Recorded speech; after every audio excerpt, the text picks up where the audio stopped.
সৃষ্টির শ্রেষ্ঠ সৃষ্টি ভালো মানুষের হৃদয়। তাদের ভালোবাসা মানবতা প্রকাশ করে। ভালো মানুষের সংস্পর্শে জন্মে নতুন আশা, আনন্দ এবং ভালোবাসা। সৃষ্টির সুন্দর চেহারা ভালো মানুষের প্রতীক প্রকাশ করে। তাদের করুণা ও উদারতা সবার হৃদয় ছুঁয়ে দেয়। ভালো মানুষ যেন মেঘের মধ্যে সূর্যের মতো জ্বলে, অন্ধকারকে দূরে ঠেলে দেয়। ভালো মানুষের কথাই ছড়িয়ে যায় প্রেমের আলো। তাদের প্রেম সৃষ্টি করে এই বিশ্বে শান্তি এবং সমৃদ্ধির কথা। আসসালামু আলাইকুম, আমি নাসরিন নাহার আছি আপনাদের সাথে। বাংলাদেশি ব্লগার নাসরিন চ্যানেলে আপনাদের সবাইকে আরো একবার স্বাগত জানাই। কাছে এবং দূরে যে যেখান থেকে আমার এই ভিডিওটি দেখছেন, আশা করছি আল্লাহর অশেষ রহমতে আপনারা সবাই ভালো আছেন। আলহামদুলিল্লাহ, আমরাও ভালো আছি। এখানে আমি 2 লিটার গরুর দুধ জাল করে নিয়েছি। দুধটা জাল করার সময় আমি কিন্তু খুব বেশি জাল করি নাই, একটা বলক আসার পর 5 মিনিট মতো জাল করেছিলাম। আর দুধটা যখন জাল করেছিলাম তখন এটার মধ্যে মুখ ফাটানো 2টা এলাচও দিয়েছিলাম। এলাচ দিয়ে টক দই বানালে এই গরমে খেলে কিন্তু অনেকটা উপকার পাওয়া যায়। টক দই বসানোর পর অবশিষ্ট যে দুধটুকুন ছিল সেটা দিয়ে আমি এখন সেমাই রান্না করে নিব। দুধটা যেহেতু এলাচ দিয়ে জাল করেছিলাম, তাই এই পর্যায়ে কিছুটা দারুচিনি আর তেজপাতা দিয়েছি। সামান্য একটু লবণ আর পরিমাণ মতো চিনি দিয়ে ভালো করে আবারও জাল করে নিয়েছিলাম। এরপর একটা বাটিতে ঢেলে নিয়েছিলাম। এরপর এটার মধ্যে লাচ্ছা সেমাই দিয়ে দিয়েছি।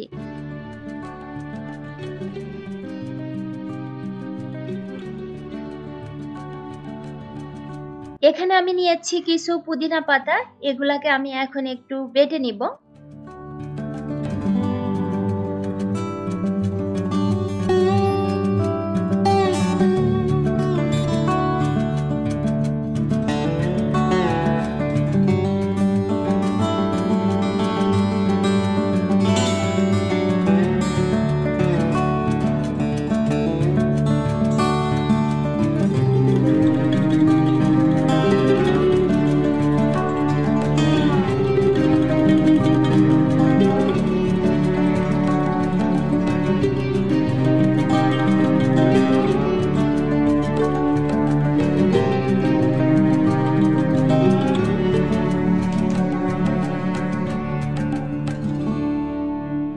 এরপর এখানে আমি নিয়েছি নরমাল ফ্রিজে রাখা ঠান্ডা পানি।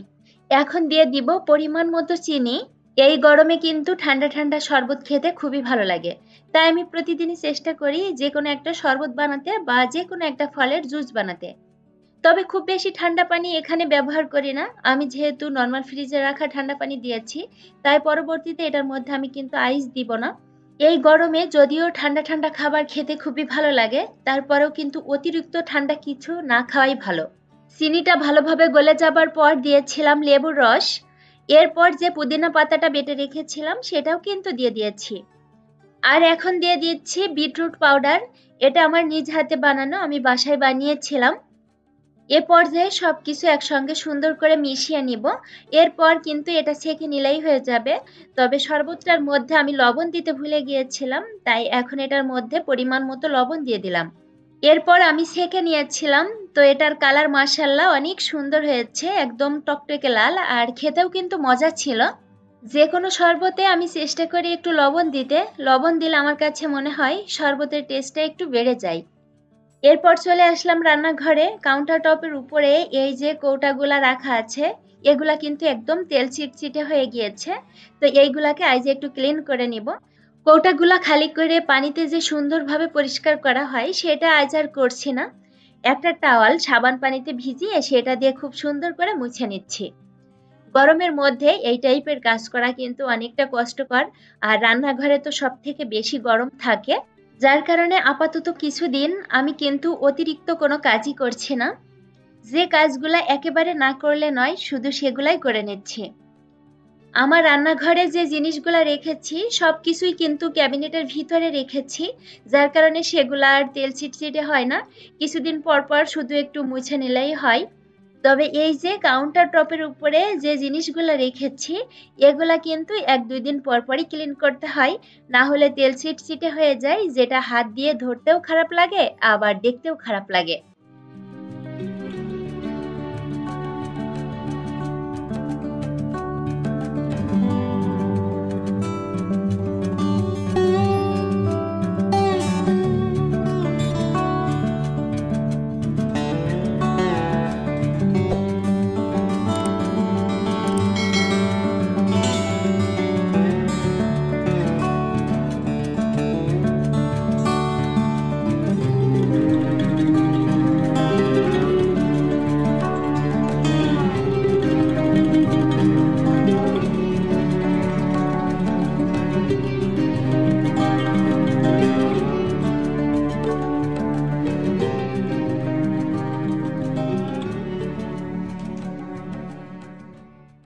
ফ্যানটা কিন্তু ৪-৫ দিন হলো বের করেছি, তবে এটার উপরে এত তেল এসে পড়েছে যেটা দেখে মনে হচ্ছে না জানি কতদিন পরিষ্কার করা হয় না। আসলে যখন রান্না করি তখন তো ফ্যানটা অন থাকে, আর ধোঁয়াটা কিন্তু এই দিকেই বাতাসের কারণে চলে আসে, যার কারণে ফ্যানটা খুবই দ্রুত ময়লা হয়। তো এটা যদি ২-৩ দিন পর পর এভাবে মুছে নেওয়া যায় তাহলে কিন্তু এটা পরিষ্কার করতে খুব বেশি একটা ঝামেলা হয় না। তবে কিছুদিন যদি এভাবে রেখে দেওয়া হয় তাহলে এটা পরিষ্কার করতে কিন্তু অনেকটা ঝামেলা পোহাতে হয়।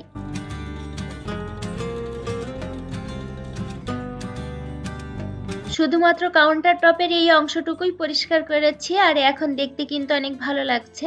পরিষ্কার করার পর যে কোনো জিনিস দেখতে কিন্তু অনেক সুন্দর লাগে। বিকেলে নাস্তার জন্য আজ ফালুদা বানাবো, যদিও এটা বিকেলে খাওয়া হবে, তবে দুপুরে রান্না করার আগেই আমি ফালুদাটা বানিয়ে রেখে দিব। ফালুদা যেহেতু ঠান্ডা ঠান্ডা খেতে ভালো লাগে, তাছাড়া জেলিটা সেট হতেও একটু সময় লাগে, তাই আমি আগেই রান্না করে নিচ্ছি।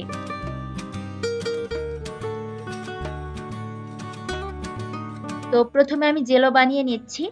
১ প্যাকেট জেলোর জন্য পানি নিয়েছিলাম ১ কাপ। ৪ থেকে ৫ মিনিট আমি মিডিয়াম আঁচে রান্না করে নিয়েছি। এরপর জেলোটা যে পাত্রে আমি সেট করব ওই পাত্রে ঢেলে নিচ্ছি।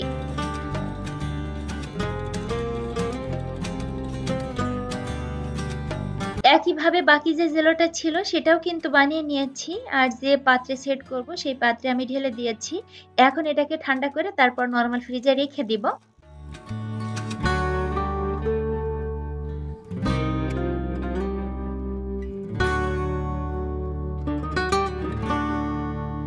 এখানে আমি নিয়েছি ১ লিটার গরুর দুধ।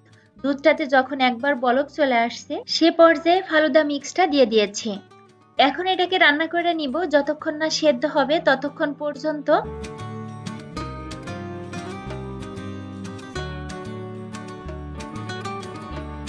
কিছুক্ষণ রান্না করার পর যখন এরকম ঘন হয়ে যাবে আর সবকিছু সুন্দর মতো সেদ্ধ হয়ে যাবে সেই পর্যায়ে কিন্তু নামিয়ে নিতে হবে। এটা ঠান্ডা হবার পর কিন্তু আরো ঘন হয়ে যাবে। এরপর দুপুরের রান্নাটাও বসিয়ে দিয়েছি। মাছ রান্না করার জন্য এখানে আমি আলু আর মশলাটা খুব সুন্দর করে কষিয়ে নিয়েছিলাম। এরপর ভেজে রাখা মাছগুলা দিয়েছি। এ পর্যায়ে মাছগুলা মশলার সঙ্গে কিছুক্ষণ কষিয়ে নিব, তবে একটু সাবধানে নাড়তে হবে, না হলে মাছগুলা কিন্তু ভেঙে যাবে। এই সাইডে আমি পুঁইশাক ভাজিটাও করে নিব। ভাজি করার জন্য এখানে আমি পেঁয়াজ, রসুন আর গোটা জিরা হালকা একটু ভাজার পর এখন পুঁইশাকগুলা দিয়ে দিচ্ছি। এরপর এটার মধ্যে পরিমাণ মতো লবণ আর কাঁচামরিচ দিয়ে দিব। যে কোনো ভাজিতে আমি একটু রসুন পরিমাণে বেশি দিয়ে থাকি আর গোটা জিরা দেই অল্প পরিমাণে, তাহলে আমার কাছে খেতে ভালো লাগে। মাছটা সুন্দর মতো কষানোর পর এখন ঝোল দিয়ে দিচ্ছি। তো এটা কিন্তু আমি খুব বেশি নাড়ানাড়ি করি নাই, তাহলে কিন্তু ভেঙে যেত। এপাশে ইন্ডাকশন চুলায় আমি কিন্তু ডাল রান্নাটাও বসিয়ে দিয়েছিলাম, আর ডালটা আজ আমি হাতে মেখে তারপর বসিয়ে দিয়েছিলাম। নামানোর ৫ মিনিট আগে আমি আম দিয়েছি, আমগুলা ফ্রোজেন করা ছিল। এই গরমে আম ডাল খেতে কিন্তু খুবই ভালো লাগছে, তাই ডাল রান্না করলেই আম দেওয়া হচ্ছে। মাছের মধ্যেও আমি ২ টুকরো আম দিয়ে দিচ্ছি। বড় মাছ এভাবে আম দিয়ে ঝোল করলে খেতে কিন্তু বেশ ভালো লাগে। নামানোর আগে আমি কিছু ধনেপাতা কুচি ছড়িয়ে দিচ্ছি। তো আমার রান্নাগুলা কিন্তু করা হয়ে গিয়েছে। এখন আমি বাটিতে বেড়ে তারপর টেবিলে দিয়ে দিব।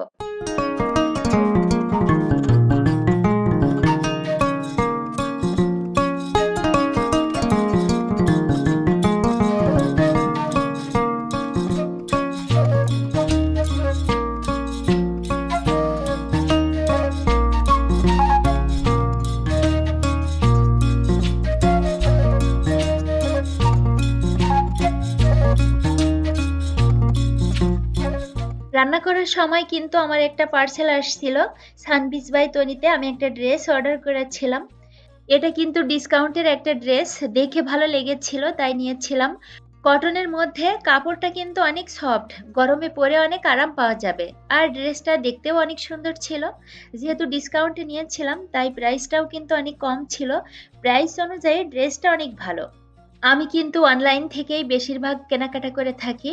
অনেকেই বলেন অনলাইন থেকে কিনে ঠকে গিয়েছেন, তবে আলহামদুলিল্লাহ আমার সঙ্গে কিন্তু এখনো পর্যন্ত এরকম কিছু হয়নি।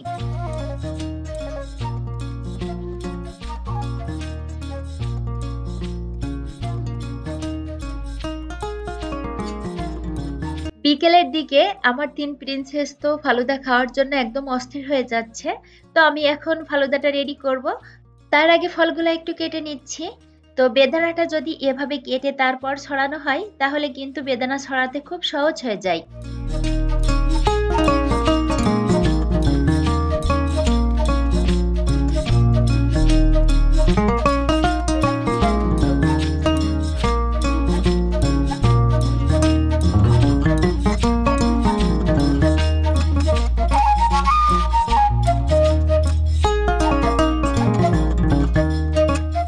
বেদানা ছড়ানোর পর এখন আমি আপেল কেটে নিচ্ছি। তো ফালুদার মধ্যে আজ আমি ৩ রকমের ফল দিব, আপেল, বেদানা আর কলা।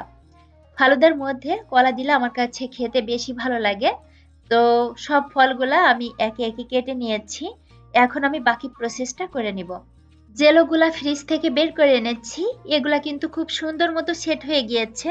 এখন আমি কেটে নিচ্ছি।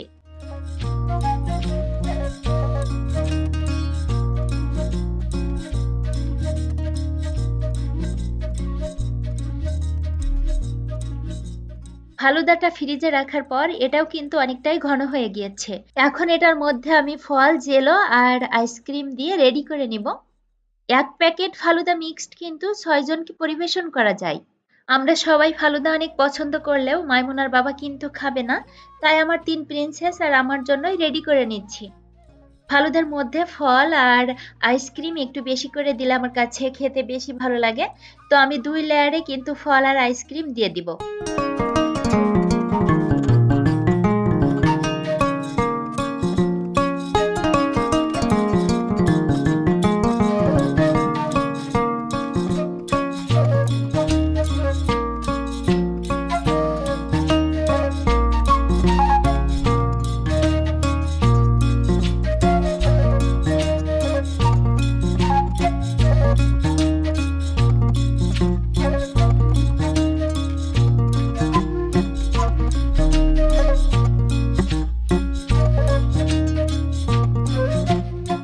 আমার কিন্তু ফালুদাটা একদম রেডি।